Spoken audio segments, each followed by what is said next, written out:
안녕하세요. 일본의 소식을 쉽고 빠르게 간추려서 전해드리는 오늘의 일본입니다. 9월 13일 일요일 오전 뉴스 보내드리겠습니다.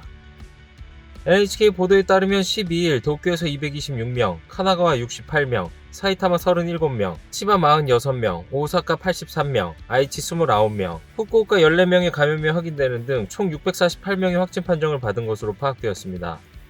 일본 내 감염이 확인된 사람은 75,334명이며 요코하마항 크루즈선을 포함하면 총 76,046명이 감염된 것으로 파악되었습니다.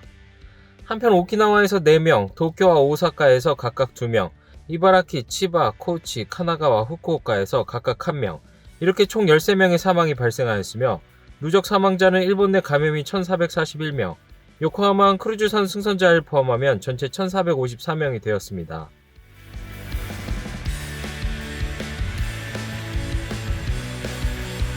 이날 도쿄에서는 226명의 신규 감염이 확인되었습니다. 10세 미만부터 90대까지의 남녀 226명이 신규 확진 판정을 받은 것으로 파악되었으며 이 중 111명은 감염 경로가 파악이 되지 않거나 조사 중이고 115명은 기존 감염자의 밀접 접촉자로 확인되었습니다. 연령대로는 20대에서 30대가 총 106명으로 전체 약 47%, 40대에서 50대는 총 77명으로 약 34%로 나타났습니다.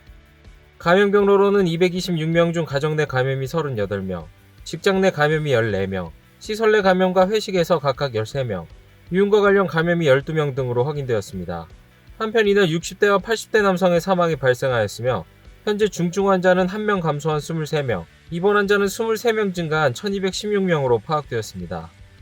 이로써 도쿄의 누적 확진자 수는 22,857명, 누적 사망자 수는 382명이 되었습니다. 다음 소식입니다. 막판으로 치닫고 있는 자민당 총재 선거에 입후보한 세 후보는 일본 기자클럽에서 주최하는 공개 토론회에서 각각의 정책에 대한 토론회를 가졌습니다. 自分の居場所がないという方々が大勢いらっしゃる。そういう方々に居場所を持っていただきたい。そういう方の持っている力を最大限に引き出していきたい。それが新しい国の社会だ、あり方だ。縦割り行政、そして前例主義、さらには既得権益、こうしたものを打破して、規制改革を進め、国民の皆さんの信頼される社会を作っていきます。持続可能な資本主義を考えていかなければならないと思います。そのことによって格差の問題、あるいは分断の問題、こうした問題にしっかりと向き合い、そして成果を上げていく。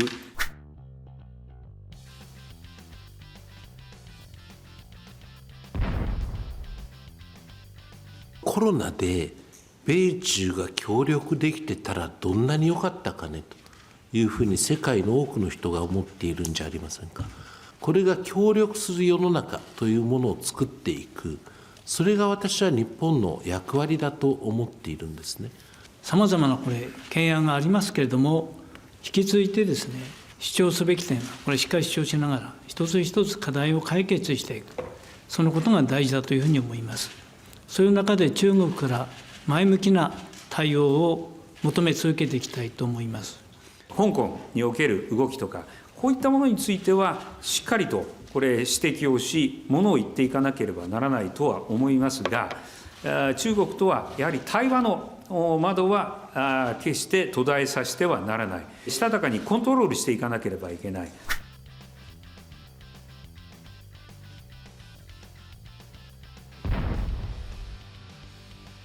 次の時代に過大な負担を残さないという意味で、財政の健全化というものは念頭から外すべきではない。総理が10年は引き上げない、こう言っています。それは私も全く同じ意見であります。しかし将来まで否定すべきじゃないと。社会保障制度改革、しっかりやった上で必要であるならば考える。この他の戦いですから、しばらくは触ることは難しいと思いますが。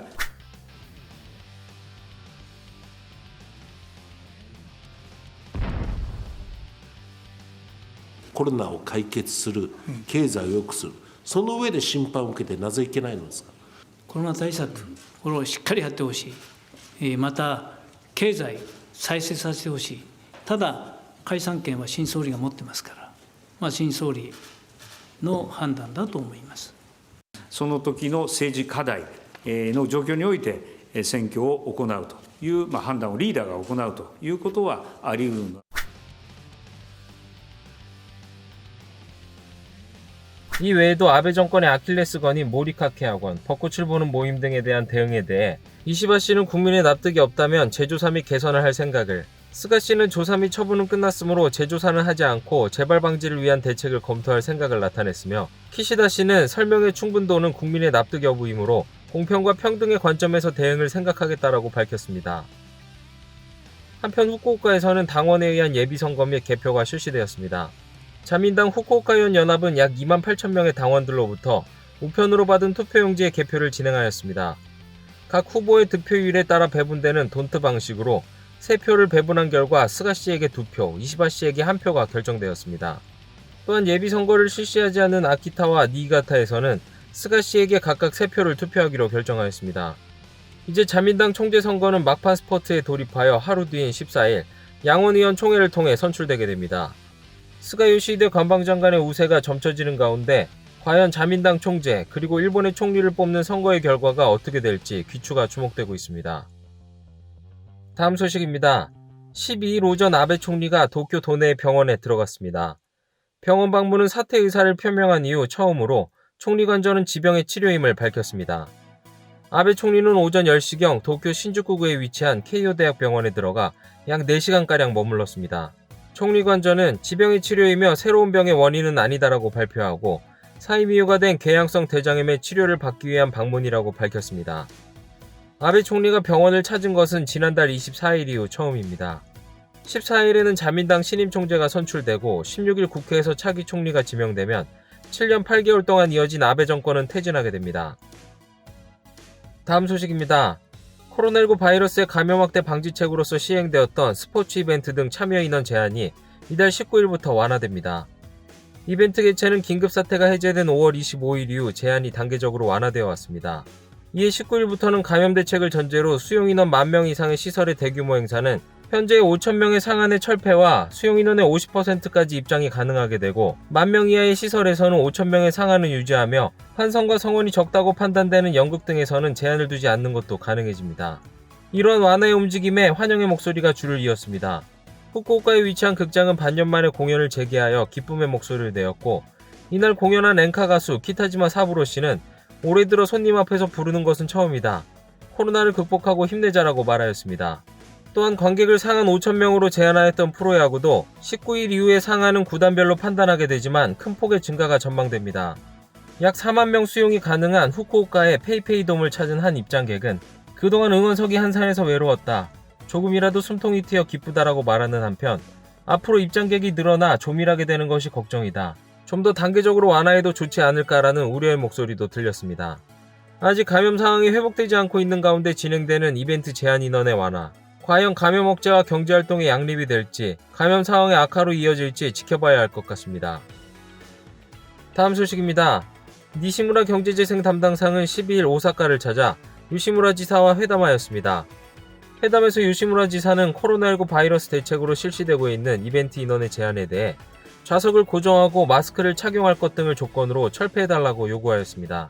マスク着用を、ある意味感染防止対策として取っているという場合にはこの座席間隔要件というのはぜひ撤廃をしていただきたいなというふうに思います。 19일부터 행사 인원 제한은 완화되지만 대규모 인원의 스포츠 및 콘서트 등은 수용 인원을 제한할 방침입니다. 이에 니시무라 담당상은 11월 말까지는 지금 방향으로 진행한다. 올해는 큰 행사도 있으므로 감염 상황을 보면서 판단하고 싶다라고 말하였습니다. 이 밖에도 요시무라 지사가 신종 인플루엔자 등 대책 특별조치법에 휴업 요청에 따른 보상 규정을 마련하는 것이나 긴급사태 선언의 발령 시밖에 인정되지 않는 중증환자용 임시의료시설을 선언 전에도 운영할 수 있도록 요구하였습니다. 오사카부는 중증환자용 임시의료시설, 가칭 오사카 코로나 중증센터를 내년 1월부터 운영을 목표로 정비를 추진하고 있습니다. 다음 소식입니다. 전국의 세관이 올해 6월까지 반년간 가짜 명품 등으로 수입을 금지한 건수는 3년 만에 15,000건을 넘어섰습니다. 재무성은 코로나19 바이러스의 감염 확대로 외출을 피하고 인터넷 쇼핑몰을 이용하는 움직임이 확산되면서 모조품의 수입도 늘어났다고 보고 있습니다. 재무성에 따르면 올해 6월까지 반년간 가짜 명품 등으로 수입을 금지한 건수는 15,344건으로 작년 동기 대비 18.7% 늘어났습니다. 상반기에만 15,000건을 넘은 것은 3년 만이며 전체의 86%는 중국에서 들여온 것으로 품목별로는 의류가 가장 많은 4,663건, 이어서 지갑과 가방이 4,626건, 시계가 2,342건 등이었습니다. 이 밖에 일본 국내 업체가 제조한 마스크나 도쿄올림픽 메달 등의 모조품도 포함되어 있었습니다. 수입 금지 건수가 늘어난 데 대해 재무성은 코로나19 바이러스의 감염 확대에 따른 외출 자제로 인터넷 쇼핑몰을 이용하는 움직임이 확산되면서 모조품의 수입도 늘어나고 있다고 보고 단속을 강화하기로 하였습니다. 다음 소식입니다. 코로나19 바이러스 영향으로 이용자가 감소하는 택시 사업자에 대해 국토교통청은 특례로 인정하던 식료품 등 택배 업무를 다음 달부터 허가 후 통상 업무로 인정할 방침을 결정하였습니다. 코로나19 바이러스의 영향으로 외출 자제 움직임이 확산되면서 택시 사업자는 이용자가 감소하고 경영이 어려워지고 있으나 식료품과 음료의 택배 수요는 높아지고 있습니다. 이로 인해 국토교통청은 택시업계를 지원하기 위해 올해 4월부터 이달 말까지 허가를 받은 택시 사업자에 대해 특례로 식료품과 음료의 택배를 인정하였습니다. 그러나 코로나19 바이러스의 감염이 수습될 전망이 보이지 않고 식료품 등 택배의 수요가 계속될 전망으로 국토교통청은 업계로부터의 기대가 크다며 특례를 그만두고 허가를 받으면 다음 달 1일부터 통상 업무로 인정하기로 결정하였습니다.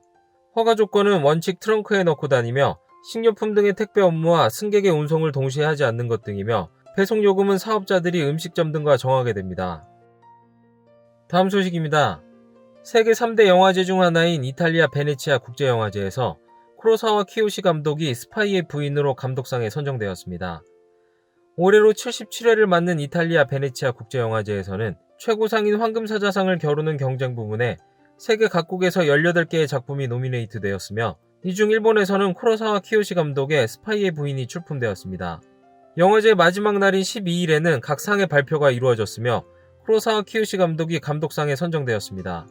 이 영화는 태평양 전쟁 직전에 국가기밀을 우연히 알게 되고 정의를 위해 세상에 공피하려 암약하는 남성과 그 아내의 이야기입니다.